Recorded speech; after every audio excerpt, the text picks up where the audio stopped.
Hello, and welcome to Calendar Year 19 Annual Agency Ethics Program Questionnaire, Benchmarking Your Program. My name is Patrick Shepard, and I'm very pleased to be joined today by Wendy Pond, who is a Senior Desk Officer here at OGE. Welcome, Wendy. Hi, Patrick. Thanks for having me. I'm really excited about today's presentation. I know we have a lot to cover, so I think it would be best if we just go ahead and get started. So over to you.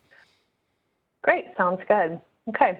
So my name is Wendy Pond, and as Patrick mentioned, I am a Senior Desk Officer here at OGE, and I have been the lead for the Annual Agency Ethics Program Questionnaire since 2018. So this is my third year doing it. And today I'm going to give you some data that can help you benchmark your agency's ethics program against other agencies' ethics programs based on the data from the annual questionnaire. So what is benchmarking and why is it important? Well, benchmarking in general is just comparing yourself against an external standard. And today we're going to talk about ways that you can use the data from the questionnaire to benchmark your program against your peers' programs. So why is this even important? Well, benchmarking is one of several tools that are available to a DAO or to an ethics program manager to assess how their program is doing. Obviously, you want to try to meet all of the requirements that are set out in regulation in terms of your program. And certainly OGE comes out every few years or so to do program reviews. But we know that getting 100% compliance across all of your employees in every particular area is not always realistic. So one way to judge your performance, especially in between OGE program reviews, is to compare. And benchmarking is particularly timely right now in light of the upcoming election. Whether or not we have a new administration, there will be new leadership. There simply is at the beginning of a new term, whether it's a new president or not. And you will be briefing new leaders coming in, potentially on your ethics program, and benchmarking and understanding how you fit in with your peers is a great way to contextualize what your program looks like. Excellent, Wendy. So let's get to today's agenda. Patrick, I interrupted you. Did you have something you wanted to say? No, I was just going to reinforce how important this is and how timely this presentation is as we go into the election season, because having all of your data and information and context is just so important when you're briefing new leaders. It is, and thank you for underscoring that point. And also to our listeners, I'd say thank you for your patience as we get used to doing these types of programs virtually. So hopefully we'll work through our hiccups and speaking over each other. Okay, so today for this presentation, I'll cover the 4 items that are in this slide here. I'll provide some quick background about the annual questionnaire. And then I'm going to focus on a few agency practices about how other agencies are assessing and evaluating their program. So this is a type of benchmarking. It's basically looking to your peers to see what practices they have in place. So I'll provide some statistics and some examples. And the idea is to learn from your peers. Next, we'll get to a few benchmarking against some key compliance rates. So for instance, we'll look at training and financial disclosure. I'll show you the distribution of agency responses, and you can take this as an opportunity to see whether your compliance rates are somewhere where the majority of agencies fall or whether you might be an outlier. And finally, I'll discuss some ways that OGE can consult with your agency to pull data from the annual questionnaire that might be specific to what you're interested in looking at so that you can benchmark against data points that are most relevant to you. Okay, so for the background, just briefly, the annual questionnaire fulfills a statutory reporting requirement.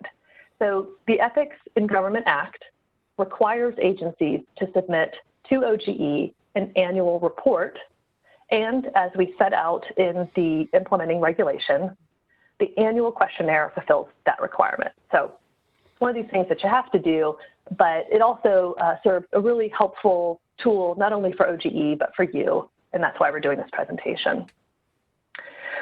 We do post individual agency responses online. We also produce a summary report, which is posted online. And normally I would show some screenshots of where you could find these, but we are very quickly approaching the day when we are posting a new website, so the screenshots would be obsolete.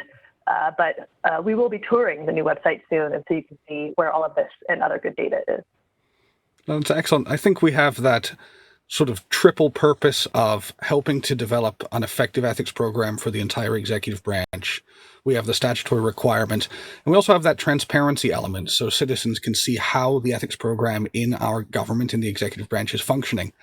So it's a really important piece of work. It is, and we hope that in the moment that you're actually completing the questionnaire, which is at the beginning of each calendar year, that you use it as an opportunity to take stock of how your program is doing. And we hope that at the end, when all the data is produced and we're doing presentations like these, you can use it as an opportunity to do the benchmarking.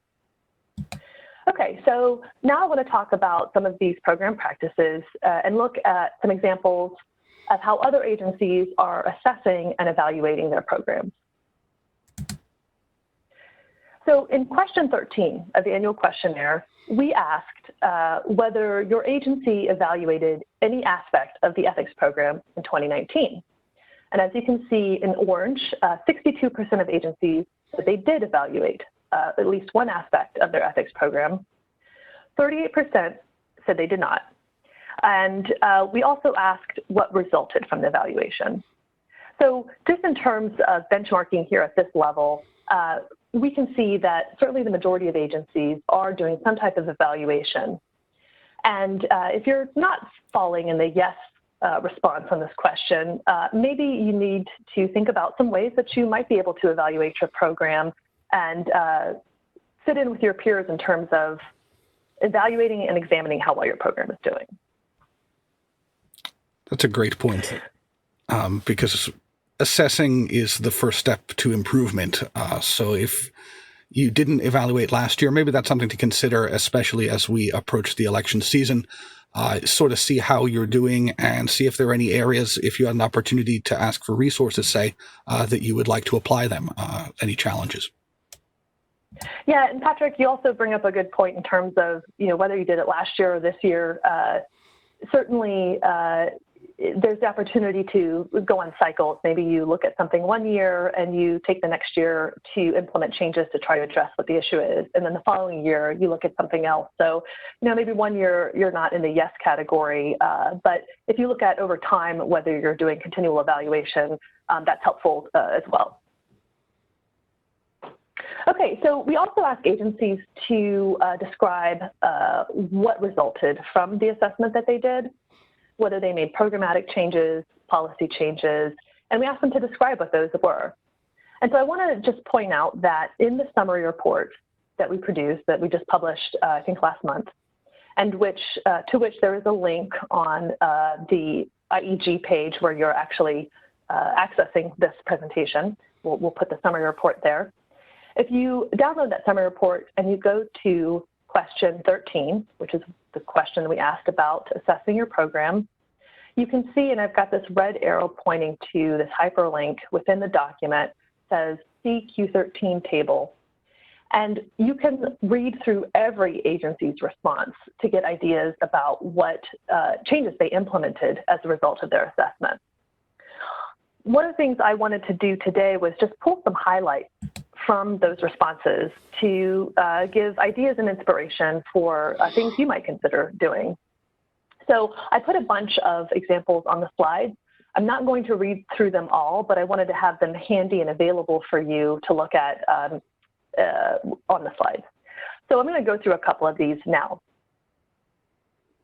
So in some cases, these took the time to review substantive aspects of their ethics program. So, for example, one agency considered whether or not to adopt supplemental ethics rules. And as you know, these are the rules that might require prior approval before engaging in outside activities, or they may set out certain types of activities or financial holdings that are outright prohibited.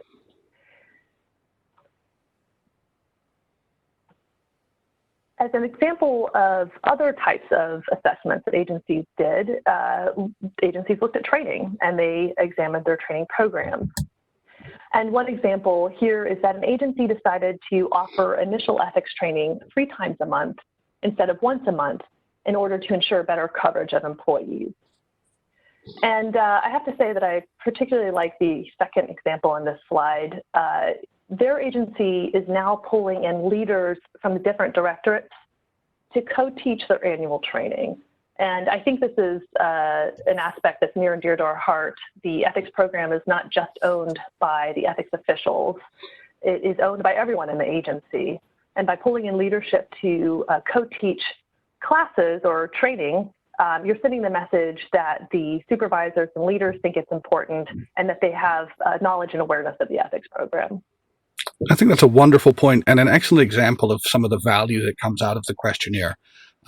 Widely sharing this kind of idea could really help a lot of programs. And if you take ideas like this from the annual questionnaires, these sort of highlights, and implement them in your own programs, they can really improve the effectiveness, not just of your agency's program, but of the executive branch ethics program as a whole. Yeah, and I think maybe something to consider is that sometimes doing assessments seems daunting, and then trying to implement changes as a result of the assessments can seem daunting. And something that comes to mind for me is that when it comes to assessing, you can pick a small area to look at and not bite off something that's so overwhelming.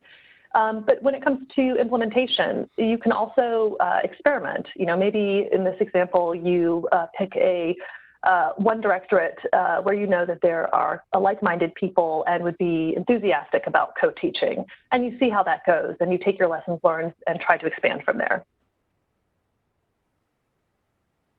Okay, so I'm going to now look at the next slide and just show a couple examples about how agencies have leveraged their technology systems as a result of their assessments. So one agency is linking their ethics tracking systems to their HR systems, which is pretty sophisticated and fabulous. Not all agencies can do that, but there are other ways that you can leverage technology. So I really like this other bullet point where an agency is disabling IT access until their training is complete. And so that's a pretty creative way to help ensure that training is done and perhaps done timely. On the next slide, you'll see several examples that agencies have implemented in terms of staffing. And I'll just give you a second to look at this slide. And then on the next slide, there's a few examples of how agencies are improving intra-agency coordination. And again, I'm not going to read through these because it would take too much time, but they're here available for you to review at your leisure. And as I showed you earlier, you can look at everyone's response within a summary report. I think these two are really important, especially in the time we find ourselves in, because there's a very high likelihood that regardless of the outcome of the election, there's going to be a big increase in workload as new leaders come in across the government. And managing that coordination within your agency and also having creative ways to staff that influx of work can really help you stay on top of all of the requirements and likewise meet the challenges of the increased workload. So thinking about this now, I think, is a very timely thing to do. Absolutely. And I really like this idea of the MOU between the DAO and the HR. It is just a somewhat formal way that you can improve coordination, but it's also something that then you can point to if things start to come a little bit off track. You can say, well, hey, we've got this MOU. We need to kind of get back to ensuring that that's implemented. So it's a touch point as well as a formal document. Okay, so on the next slide, I wanted to take a look at question number 22 in the questionnaire, where we asked agencies whether and how they assessed risk to inform their ethics and communication approaches. And of the 138 respondents to the questionnaire, 111 agencies reported doing some kind of assessment. So that's about 80% of agencies. That's a really great number. And again, just in terms of benchmarking, you can ask yourself, where did you fall in this? Are you assessing? Are you not assessing? And maybe even look at, are you doing one of these activities? Maybe you're doing multiple of these activities. As you can see, the most common approach with 90 agencies employing this approach was to talk to employees about the ethics concerns they encounter in the workplace. Next in line, with 73 agencies doing it, was to review advice logs for common issues. And then next in line, with 64 agencies doing this activity, was discussing upcoming work and agency priorities with senior staff.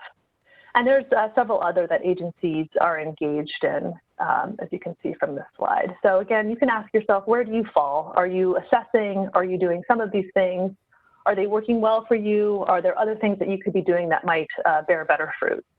And I think this is really encouraging to see so many agencies engaged in assessment and risk assessment, because it helps to ensure that the interventions that follow are on target.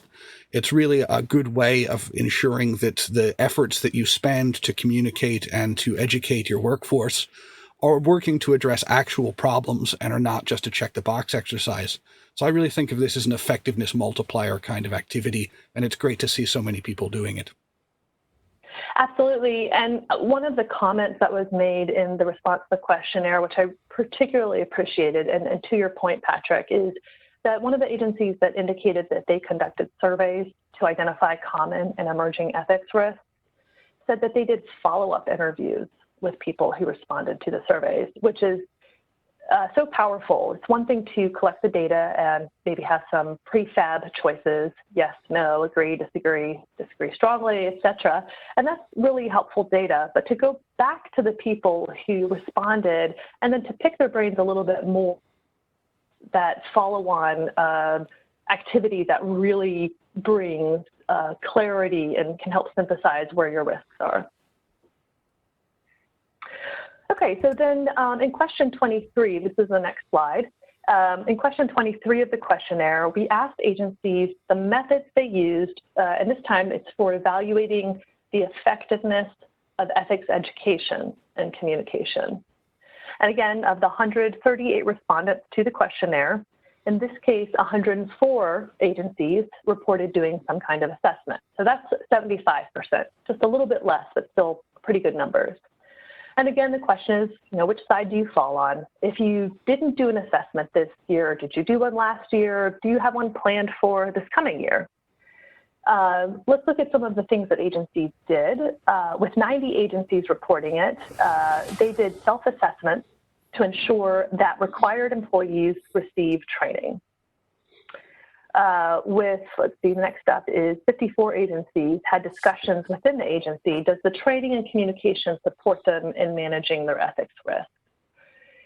So here are some ideas of ways that you can evaluate your education and communication.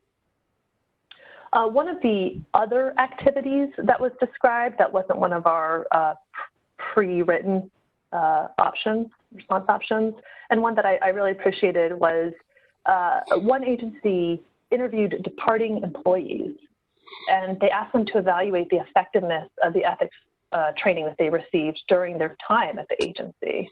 And they are specifically asked to discuss anything that they would recommend for the ethics office to change or implement so that the employees could better understand their ethics requirements. So this is really where that follow-on activity can bring some deep value to your program, where you're hearing from the employees directly, what could the ethics program be doing better just to communicate better? I think this is really good to see, because when we think about the life cycle of assessment, delivery, and evaluation, it's really a cycle in that this evaluation data that you receive in these discussions or in a training assessment can really move into the risk assessment and planning for next year's interventions and education activities. So using these in concert can help you iterate and improve upon the effectiveness of your interventions sort of indefinitely.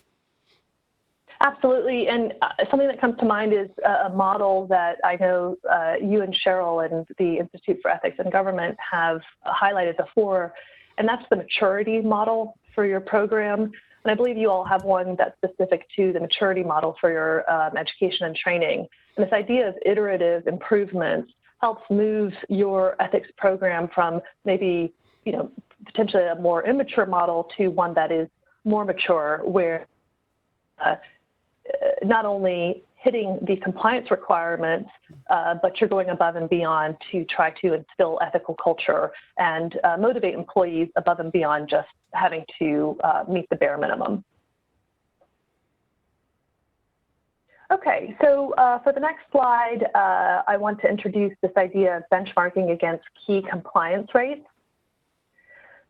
And then to the next slide, we have a chart here, and this is representative of question 18 from the annual questionnaire. We ask agencies to report how many employees were required to receive initial ethics training and how many received it within the 3-month deadline. So 122 agencies reported having employees that were required to receive initial ethics training. And if you look at the bar, the blue bar at the very far right, you'll see that 103 of those agencies had 95% or greater of their employees complete the training timely. And if you move to the next column over to the left, you'll see that 9 agencies had between 90 and 95% of their employees complete the initial ethics training timely, and so on. So moving to the left again, the percentage of employees that completed training timely is decreasing. So for purposes of benchmarking, again, I mentioned at the beginning of the presentation that, of course, the idea and the goal is to try to get 100% of employees getting their training timely. That's the requirement, but of course that can be difficult to meet every year in every case. So if you're not meeting 100%, where on this distribution do you fall? If you have a low percentage of employees that are getting training late, or excuse me, a high percentage of employees that are getting training late, then that's a greater risk for your program. Those employees are not being introduced to the ethics concepts and don't have the opportunity to apply them while they're in the workplace.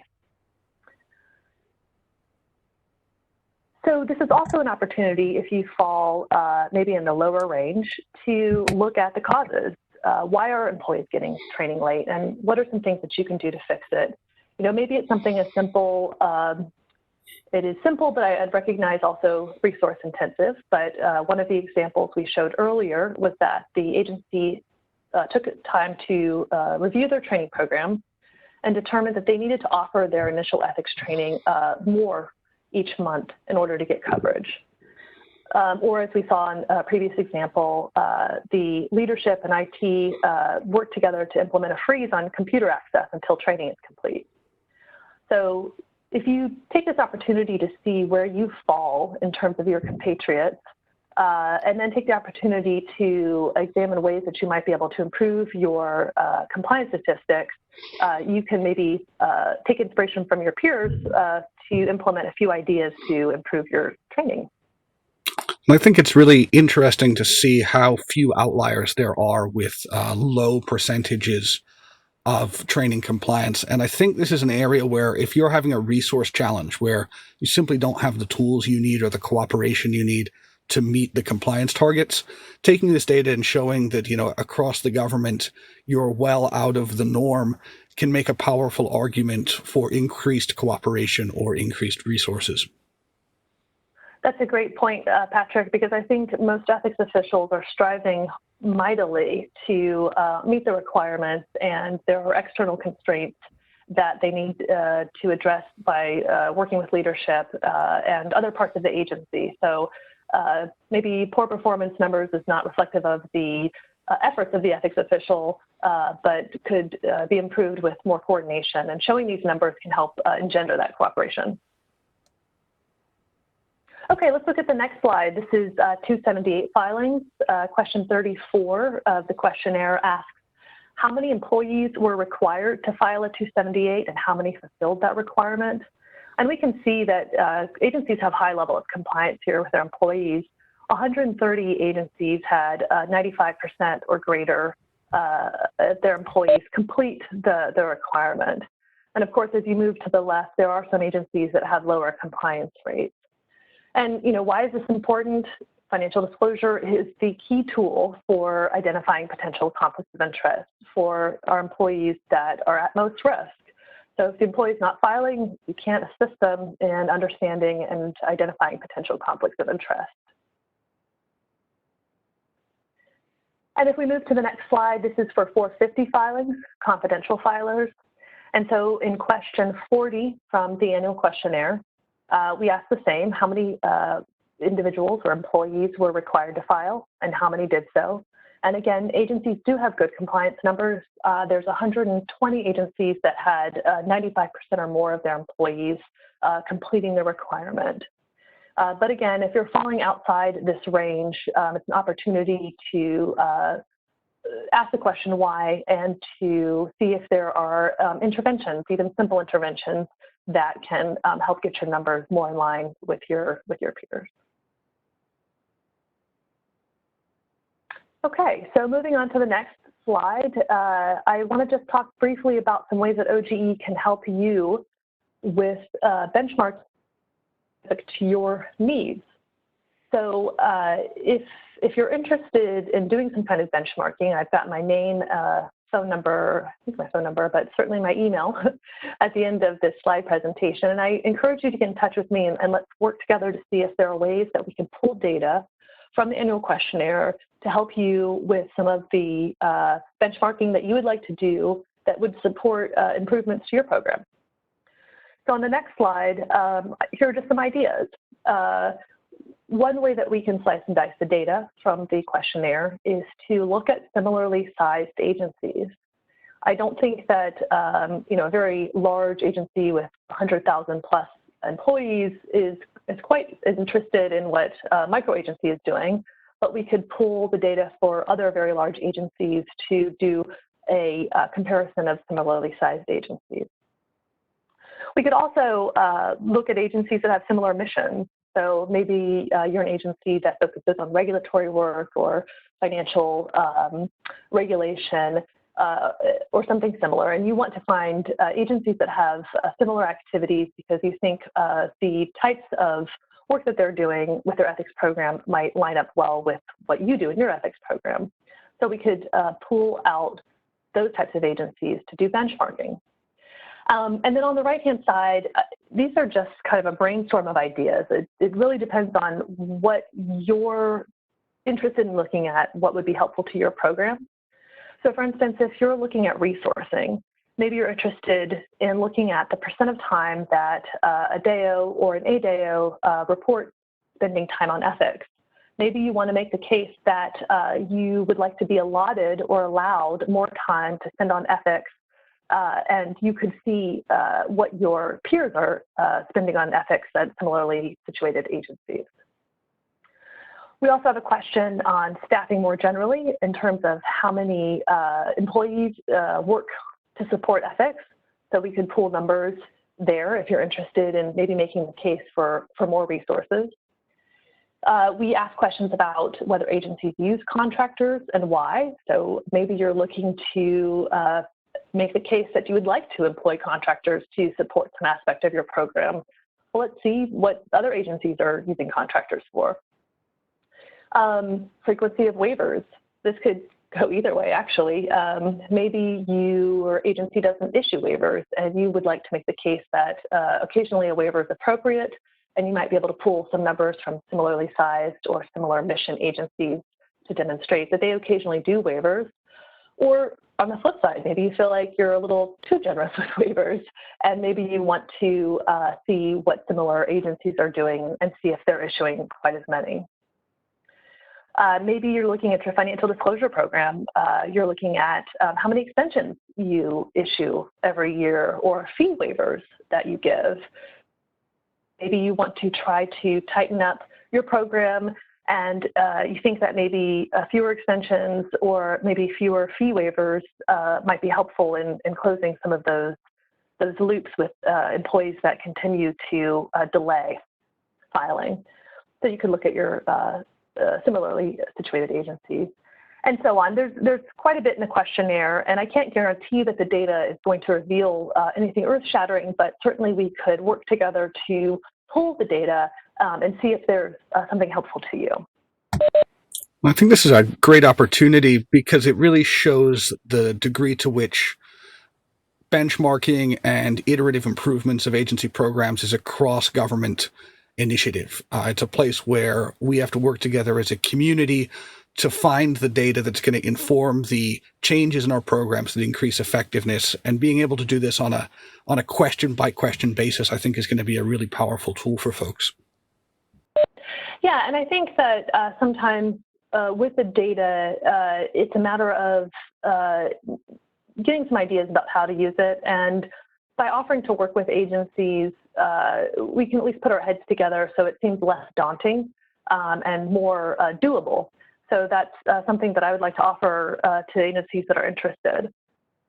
And so this last slide, OGE consultation on benchmarking. What do you want to know? Let's put our heads together. I can't necessarily do all of the work for you, but I could certainly help pull the data, help think through the questions that you're trying to ask, help identify maybe some limitations with the data, but also some opportunities with the data. So there's my email. Feel free to email me, and hopefully we can put our heads together and help promote the success of your program.